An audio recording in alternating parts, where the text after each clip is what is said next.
வணக்கம். இது 40க்கு 40 வழங்குவது கார்த்திகா. தமிழகம் முழுவதும் உள்ள மக்களவை தொகுதிகளின் கள நிலவரத்தை கடந்த ஒரு மாதத்திற்கும் மேலாக நாம் பார்த்து வந்தோம். கடைசி தொகுதியாக இன்று நாம் பார்க்க போவது புதுச்சேரி. தமிழகத்திற்குள் அமைந்திருக்கும் இந்த யூனியன் பிரதேசம் பற்றிய ஒரு சிறிய அறிமுகம் இதோ. ஏறக்குறைய 200 ஆண்டுகளுக்கு மேல் பிரெஞ்சு ஆதிக்கத்தின் கீழ் இருந்த புதுச்சேரி 1953ஆம் ஆண்டுதான் இந்தியாவோடு இணைந்தது. யூனியன் பிரதேசமான புதுச்சேரி ஒரே ஒரு மக்களவை தொகுதியை கொண்டிருந்தாலும் 4 பிராந்தியமாக பிரிந்துள்ளது. தமிழகத்தை ஒட்டியுள்ள புதுச்சேரி, நாகப்பட்டினம் அருகே உள்ள காரைக்கால், கேரளா அருகே உள்ள மாஹி, ஆந்திராவை அடுத்த ஏனாம் ஆகியவை அந்த 4 பிராந்தியங்கள். அதனால் தமிழ், ஆங்கிலம், பிரெஞ்சு, மலையாளம், தெலுங்கு என பல மொழி பேசும் மக்கள் இருக்கின்றனர். தொடக்கத்தில் புதுச்சேரிக்கு 100% மத்திய அரசு மானியம் அளித்து வந்த நிலையில் காலப்போக்கில் இந்த தொகை குறைத்துக் கொள்ளப்பட்டது. பின்னர் புதுச்சேரியின் தனிக்கணக்கை 2007ஆம் ஆண்டு மத்திய அரசு தொடங்கியது. அது முதல் புதுச்சேரியின் கடன் தொகை 8400 கோடி ரூபாயாக உயர்ந்துள்ளது. ஆண்டுக்கு 450 கோடி ரூபாய் வட்டி மட்டுமே செலுத்தி வருவதால் தற்போது புதுச்சேரி நிதி நெருக்கடியில் உள்ளது. இதனிடையே பிரெஞ்சு நாட்டுடன் கொண்டுள்ள நட்புறவால் 1500 கோடி ரூபாய்க்கு ஸ்மார்ட் சிட்டி திட்டம் புதுச்சேரியில் செயல்படுத்தப்பட உள்ளது.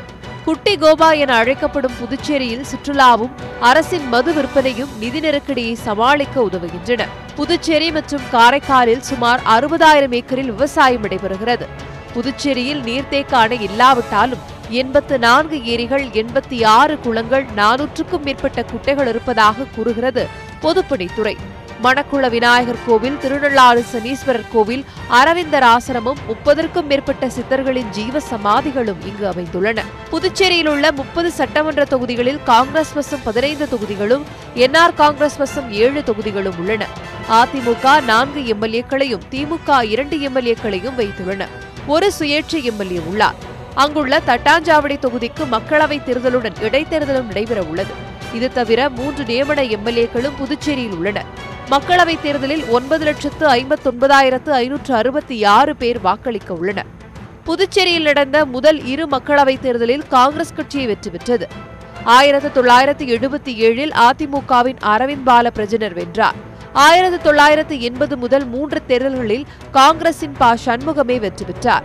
அதற்கு பின் நடந்த 4 தேர்தல்களில் காங்கிரசின் MOH ஃபரூக் 3இல் வென்றார்.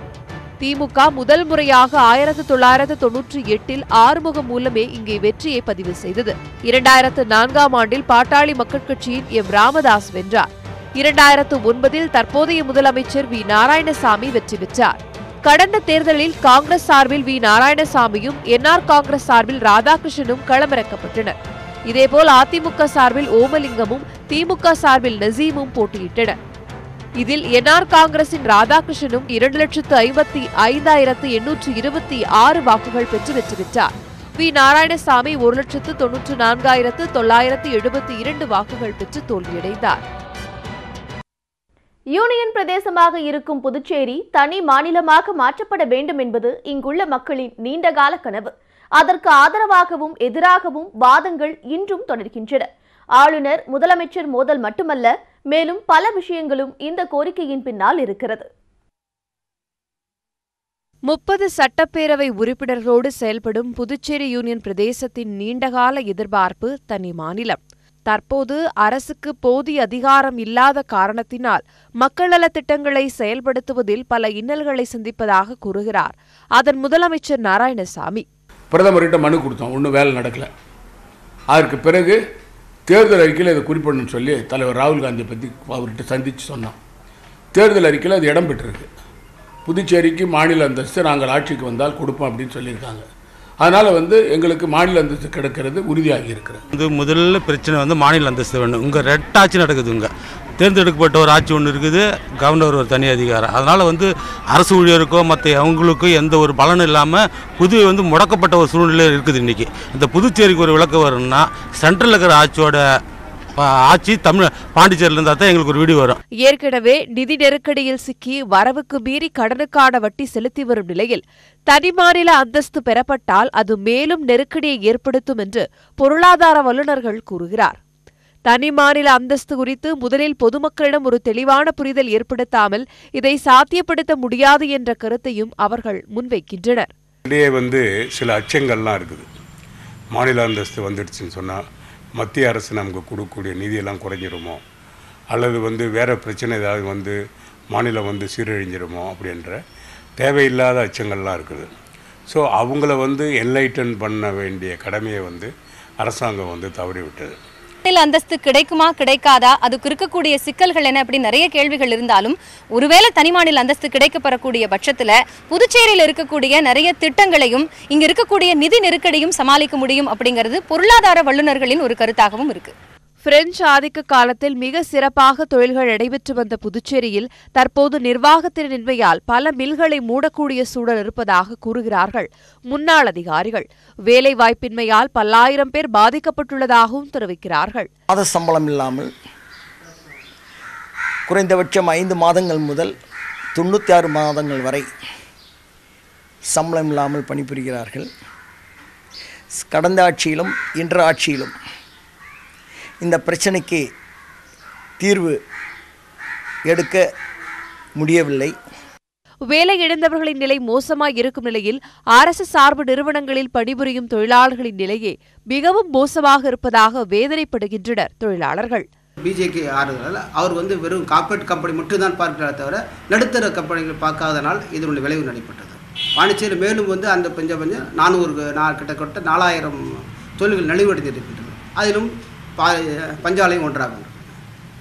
தொழிலாளர்களின் வாழ்வாதாரமாய் விளங்கிய ஏபிடி மற்றும் சுதேசி மில்களை திறந்து நலிவடைந்து வரும் மில் தொழிலை மீட்டெடுக்க இந்த தேர்தலாவது வகை செய்ய வேண்டும் என்று எதிர்பார்த்து காத்துக் கொண்டிருக்கிறார்கள் புதுச்சேரி மக்கள். புதுச்சேரியில் விமான நிலைய விரிவாக்க பணி கிடப்பில் போடப்பட்டுள்ளது. நெடுநாள் எதிர்பார்ப்பான கிழக்கு கடற்கரை ரயில் பாதை திட்டம் நிதி ஒதுக்கப்பட்டும் தொடங்கப்படவில்லை. காரைக்காலில் போதிய நெல் கொள்முதல் நிலையங்கள் இல்லாமல் தவிக்கிறார்கள் விவசாயிகள். புதிய எம்பி மூலம் தீர்வு காண வேண்டிய இந்த பிரச்சனைகள் பற்றிய தொகுப்பு இதோ. புதுச்சேரி விமான நிலைய விரிவாக்கத்திற்கு தேவையான தமிழக பகுதியில் உள்ள இடத்தை பயன்படுத்த ஜெயலலிதா காலத்தில் அனுமதி தரப்பட்ட போதும் அரசியல் காரணங்களால் விரிவாக்க திட்டம் கிடப்பில் போடப்பட்டதாக கூறுகிறார்கள் மக்கள். புதுச்சேரி கிழக்கு கடற்கரை சாலை ரயில் பாதையும் நீண்ட காலமாக எதிர்பார்க்கப்படும் திட்டமாக உள்ளது. 1200 கோடி ரூபாய் நிதி ஒதுக்கியும் இந்த திட்டம் இதுவரை தொடங்கப்படவில்லை என்ற குற்றச்சாட்டையும் மக்கள் முன்வைக்கின்றனர். கிட்டத்தட்ட 10 வருஷமா பெண்டிங்ல இருக்கு. இடம் ஸ்டேஷன் எல்லாமே அலர்ட் ஆகி போச்சு. அதுக்கு உண்டான ஃபண்டே சரியான மூலம் ஒதுக்காததுனால இதுவரையும் அந்த ப்ராஜெக்ட் இன்னும் ஆரம்பிக்கவே இல்லை. அந்த ப்ராஜெக்ட் இங்கே ஆரம்பிச்சிருந்தாலும் உங்களுக்கு நிறைய பாண்டிச்சேரிக்கு வரதுக்கு வாய்ப்புகள் இருக்கும். இன்னைக்கு பாண்டிச்சேரி வரதுக்கு ட்ரெயினில் வந்தால் கிட்ட 6 மணி நேரம் ஆகுது. கிழக்கு கடற்கரை வரை வந்தால் 2-3 மணி நேரத்தில் வந்துடலாம். இதே மாதிரி பாண்டிச்சேரியை பல இடத்துல புறக்கணிச்சதுனால்தான் பாண்டிச்சேரி இன்னைக்கு வளர்ச்சி இல்லாமல் இருக்கு காரணம். புதுச்சேரியின் பிரதான தொழில்களில் ஒன்று மீன்பிடித்தல். ஆனால் போதிய பராமரிப்பு இல்லாததாலும் முகத்துவாரம் ஆழப்படுத்தப்படாததாலும் துறைமுகம் பயன்படுத்தக்கூடிய நிலையில் இல்லை என்கின்றனர் மீனவர்கள். புயல் எடுக்குதுன்னா திடீர்னு உள்ள வர முடியாது, ஆறு தூர் வராததால. அதனால் ஆறு எந்த ஆட்சி வந்தாலும் ஆறு தூர்வாரணும். தூர்வாரி நீட்டாக கல்லுக்கு கொட்டணும். பக்கம் 100 மீட்டர் கல் கொட்டினா ஆர்பர் நல்லா இருக்கும். மீனவ மக்கள் நல்லா செல்வாக்க வாழும். வருஷம் இவங்களுக்கு ஃபண்டு ஒதுக்குறாங்க. அதாவது மீனவருக்காக இந்த துறைமுகத்துக்காக ஃபண்டு ஒதுக்கிறத என்ன பண்ணுறாங்கனாக்கா மேல் மட்டத்தில் அப்படியே படிப்படியாக வச்சுக்கிட்டு கொஞ்சம் ஒரு 100% ஒரு 20% இங்கே சேருது. 80% மேலோட்டமாக போயினே இருக்குது.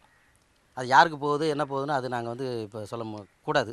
இந்த முகத்வாரத்தை ஆழப்படுத்தி தரணும், அதுவும் குறிப்பிட்ட காலத்துல சரியா பண்ணி தரணும் அப்படிங்கிற பிரதானமான கோரிக்கை இங்க இருக்கக்கூடிய எல்லா மீனவர்கள் தரப்புல இருந்து முன்வைக்கப்படுது.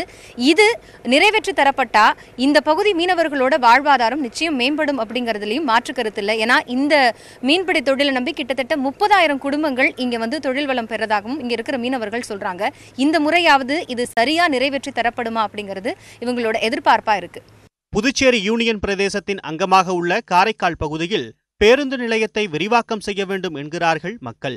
கடைமடை பகுதியாக உள்ள காரைக்காலில் விவசாயம் பொய்த்துப்போன நிலையில் பாடுபட்டு விளைவித்த நெல்லையும் கொள்முதல் செய்ய கொள்முதல் நிலையங்களே இல்லை என்று வேதனை தெரிவிக்கின்றனர். காரைக்கால் மாவட்டத்தில் விவசாய ஆஃபீஸ்னு ஒன்று இருக்குங்க. ஆனால் விவசாய ஆஃபீஸில் எந்த இடுபொருளும் கிடையாதுங்க. விதை கிடையாது, உரம் கிடையாது, வேறு எதுவுமே கிடையாது. நாங்கள் விளைவிக்கிற பொருளை இந்த மாவட்டத்திலேயே கொள்முதல் செஞ்சால் எங்களுக்கு ஒரு சௌரியமாக இருந்திருக்கும். நாங்கள் அண்டை மாநிலமான தமிழ்நாட்டை தான் நாங்கள் நம்பி விவசாயமே பண்ணிகிட்ருக்குறோம். இது ஒருபுறம் இருக்க, விவசாயத்திற்கு அச்சுறுத்தலாக இருக்கும் ஹைட்ரோ கார்பன் மீத்தேன் திட்டங்களை முற்றிலுமாக தடுக்க புதிதாக தேர்வாகும் மக்களவை உறுப்பினர் குரல் கொடுக்க வேண்டுமென விவசாயிகள் வலியுறுத்துகின்றனர். மத்திய அரசுக்காக சப்போர்ட் பண்ணி மாநில அரசுக்காக மத்திய அரசும் எல்லாம் சேர்ந்து இந்த தமிழ்நாட்டை அழிக்கிறது பார்க்குறாங்க. தயவு செஞ்சு அதெல்லாம் கைவிட்டுருங்க, விவசாய வாழ வைங்க. இப்போ வரப்புற பாராளுமன்ற எலெக்ஷனில் எங்கள் தொகுதியில் ஜெயிச்சு எல்லாம் வந்து பாராளுமன்றம் தயவு செஞ்சு இந்த திட்டத்தெல்லாம் கைவிட சொல்லி குரல் கொடுங்க. விவசாய வாழ விடுங்க, விவசாயத்தையும் வாழ விடுங்க. யூனியன் பிரதேசமாகிய புதுச்சேரியில் வாக்காளர்கள் என்ன மனநிலையில் உள்ளனர், யாருக்கு வாக்களிக்க விரும்புகின்றனர் என அவர்களின் குரலிலேயே கேட்கலாம், வாருங்கள். இப்போ இருக்கிற நிலைமையில இந்த தேர்தலில் யார் வின் பண்ணுவாங்க? நீங்கள் எது செய்யறாங்கன்னு தெரியலம்மா. இப்போ பணம் தான் எப்படி இருக்குதோ தெரியல, பணத்தை பொறுத்து தான் இருக்கு. பணத்தை பொறுத்து தான் வெற்றியே இருக்குன்னு சொல்றீங்களா? அப்படி தான் நினைக்கிறேம்மா. நான் நினைக்கிறேன். ஏன்னா மக்கள் பணத்தை வாங்கிட்ட பிறகு போடணுன்ற இதோட பணத்தை வாங்கிட்டோமே இந்த இதில் போட்டுருது. காங்கிரஸ் தான் நல்லா இருக்கும்னு நான் நினைக்கிறேன். எதனால? இப்போ பாரதிய ஜனதாவும் நிறைய விவசாயிகளுக்கான நிறைய ஸ்கீம் அனௌன்ஸ் பண்ணியிருக்காங்க, அவங்களும் பண்ணியிருக்காங்க. காங்கிரஸ் தேர்தல் அறிக்கையில தான் அதை சொல்லியிருக்காங்க. எப்படி நீங்கள் அதை கம்பேர் பண்ணுறீங்க? மதம் சார்ந்த வேறுபட்டு எல்லாம் ஒத்துமையாக இருக்கணும். நாட்டில் பிரிவினை உருவாக்கக்கூடாது. மாநிலங்களுக்குள்ளே அவங்க நீட்டை கேன்சல் பண்ண சொல்லிக்கிறாங்க. திமுக தான் குந்த போகுது. இது ரெண்டு தவிர வேற யாவனும் நாங்கள் குந்த முடியாது. ஆள் இல்லை, அதுக்கு தந்த ஆள் இல்லை பேசுறது. ஒரு ஸ்டாலின் பேசுகிறாரு, அவர் எல்லாத்தையும் பற்றி கட்சி வரையும் வாசி சொல்கிறாரு. இன்னது நான் செய்கிறேன், இது நான் செய்யலாக்கா நான் வாபஸ் வாங்கிக்கிறேன்னு சொல்கிறேன். யாருமே அந்த வார்த்தை சொல்லவே இல்லை. இப்போ அனுபவம் உள்ள ஒரு எம்பியாக வரணும். ஏன்னா ஏற்கனவே போனவர் சரியில்லை. இந்த ஐட்டம் படிச்சுட்டு வர்ற உடனே அவருக்கு எம்பி கொடுத்தா அது சரி வராது. அவர் போய் அனுபவம் ஒன்றும் பார்லிமெண்ட்டில் பேசவும் முடியாது. இன்னைக்கு விவி தான் வருவார். இங்கே பாண்டிச்சேரி பொறுத்த வரைக்கும் எல்லாருடைய அபிப்பிராயமும் அப்படி தான் இருக்குது. மத்தியில் காங்கிரஸா பாரதிய ஜனதாவான ஒரு பெரிய போட்டியே இருக்கு. யார் வரணும்னு மக்களா நீங்கள்? பிஜேபி வரக்கூடாது, காங்கிரஸ் தான் உட்காரணும். இப்போது டெல்லியில் பிஜேபியும் பாண்டிச்சேரியில் காங்கிரஸும் இருக்கிறதுனால சலுகைகள் ரொம்ப குறைக்கப்பட்டிருக்குது. அதனால் மாநில மக்கள் தான் ரொம்ப பாதிப்படைகிறாங்க.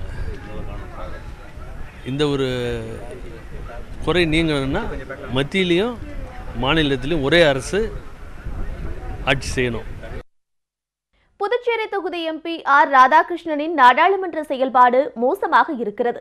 விவாதங்களில் பங்கேற்றல், கேள்விகள் எழுப்புதல் என எதிலும் சொல்லிக் கொள்ளும் அளவுக்கு செயல்படவில்லை. இதோ அவரின் நாடாளுமன்ற ரிப்போர்ட் கார்டு.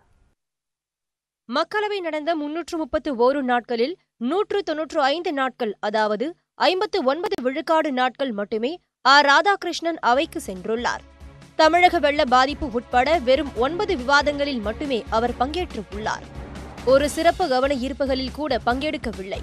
சுற்றுலா மேம்பாடு, மீனவர் நலன் உட்பட வெறும் 11 கேள்விகளை எழுப்பியுள்ளார். புதுச்சேரி தொகுதியின் மேம்பாட்டிற்கு 5 கோடி ரூபாய் நிதி ஒதுக்கப்பட்டதில் 1 கோடியே 15 லட்சம் ரூபாயை செலவிட்டுள்ளார். புதுச்சேரியில் கடந்த தேர்தலைப் போலவே இந்த முறையும் என்ஆர் காங்கிரசும் நேருக்கு நேர் மோதுகின்றன. என்ஆர் காங்கிரஸ் அதிமுகவின் கூட்டணியிலும் காங்கிரஸ் திமுகவின் கூட்டணியிலும் போட்டியிடுவது இரு அணிகளுக்குமே பலமாக பார்க்கப்படுகிறது. இங்கே போட்டியிடும் முக்கிய வேட்பாளர்களின் பின்னணி பற்றி தற்போது தெரிந்து கொள்ளலாம். காங்கிரஸ் சார்பில் போட்டியிடும் 69 வயதான வைத்தியலிங்கம் கடந்த மாதம் வரை சட்டமன்ற சபாநாயகராக இருந்தார். மக்களவைத் தேர்தலில் போட்டியிட தனது பதவியை ராஜினாமா செய்தார். புதுச்சேரியின் முதலமைச்சராக இருமுறை இருந்துள்ளார். 1985ஆம் ஆண்டு முதல் 8 முறை புதுச்சேரி சட்டமன்ற உறுப்பினராக தேர்ந்தெடுக்கப்பட்டுள்ளார். பிகாம் படித்துள்ளார். புதுச்சேரி முன்னாள் முதலமைச்சர் வெங்கடசுப்பு ரெட்டியாரின் மகனாவார். என்ஆர் காங்கிரஸ் சார்பில் போட்டியிடும் 29 வயதான நாராயணசாமி MBBS முடித்தவர். திமுகவின் மறைந்த முன்னாள் எம்எல்ஏ கேசவனின் மகன். மணக்குள விநாயகர் கல்விக் குழுமத்தின் செயலாளராக இருக்கிறார். அம்மா மக்கள் முன்னேற்ற கழகத்தின் சார்பில் 46 வயதான தமிழ்மாறன் போட்டியிடுகிறார். இவர் MA MPhil படித்துள்ளார். பத்திரிகையாளராக இருந்தவர். அமமுக மாநில இளைஞரணி செயலாளராக இருக்கிறார். நாம் தமிழர் கட்சி சார்பில் போட்டியிடும் 30 வயதான ஷர்மிளா பேகம் பிகாம் முடித்துள்ளார். திருச்சி தென்னூரைச் சேர்ந்தவர். மக்கள் நீதி மையத்தின் சார்பில் போட்டியிடும் 70 வயதான MAS சுப்பிரமணியன் MBBS முடித்தவர். திமுக முன்னாள் எம்எல்ஏ சண்முகத்தின் மகன். புதுச்சேரியில் இருமுறை சட்டமன்ற உறுப்பினராக இருந்துள்ளார். அதிமுகவிலிருந்த இவர் தற்போது மக்கள் நீதி மையத்தின் புதுச்சேரி மாநில தலைவராக இருக்கிறார். வருவாய் இழப்பு, வேலை வாய்ப்பின்மையை போக்க நடவடிக்கை எடுப்பேன் என்று புதுச்சேரி காங்கிரஸ் வேட்பாளர் வைத்தியலிங்கம் உறுதியளித்துள்ளார். மத்திய அரசிடமிருந்து நிதி பெற்று மக்களுக்கு தேவையான நலத்திட்டங்களை அரசுடன் இணைந்து வழங்குவதே தமது முதல் நோக்கம் என்றும் அவர் கூறியுள்ளார். வருமான இழப்பு, வேலைவாய்ப்பு குறைவு என்று சொல்லக்கூடிய பல நிலைகள் ஏற்பட்டிருக்கின்றன. அவற்றையெல்லாம் நிவர்த்தி செய்வதற்காக நான் என்னுடைய முழுமையான முயற்சியை எடுத்துக்கொள்வேன். குறிப்பாக புதுவை மாநிலத்திற்கு வேண்டிய நிதி ஆதாரத்தை பெறுவதுதான் என்னுடைய முதல் நோக்கமாக இருக்கும். அதோடு மட்டுமல்லாமல் அந்த நிதி ஆதாரத்தை மக்களுக்கு தேவைப்படுகின்ற அளவிற்கு, தேவையை அறிந்து செலவு செய்யக்கூடிய அளவிற்கு ஒரு அதிகாரத்தை வாங்கி தருவது தான் என்னுடைய இரண்டாவது நோக்கமாக இருக்கும். மூன்றாவதாக பார்த்தால் இங்கு வேலை வாய்ப்பை உருவாக்குவதற்கு உண்டான நடவடிக்கைகளை எடுப்பேன். அடிப்படை வசதிகள் என்று சொல்லக்கூடிய சாலை வசதிகள், மேம்பால வசதிகள், அந்த சாலை நெருக்கடிகளை எல்லாம் தவிர்க்கக்கூடிய பல்வேறு பணிகளை எல்லாம் நான் முதலிலே எடுத்துக்கொள்வேன். நாட்களில் தமிழகத்தின் 39 மக்களவை தொகுதிகள் மற்றும் புதுச்சேரி தொகுதி பற்றிய தேர்தல் நிலவரத்தை 40க்கு 40 நிகழ்ச்சியின் மூலம் விரிவாகவும் துல்லியமாகவும் தெரிந்து கொண்டிருப்பீர்கள் என நம்புகிறோம். உங்கள் தொகுதி பற்றி நீங்கள் முழுமையாக அறிந்து கொள்ள இந்த நிகழ்ச்சி உதவியிருக்கும் என்ற நம்பிக்கையுடன் விடைபெறுகிறோம். நன்றி, வணக்கம். தொடர்ந்து இணைந்திருங்கள். தி நியூஸ் 18 தமிழ்நாடு.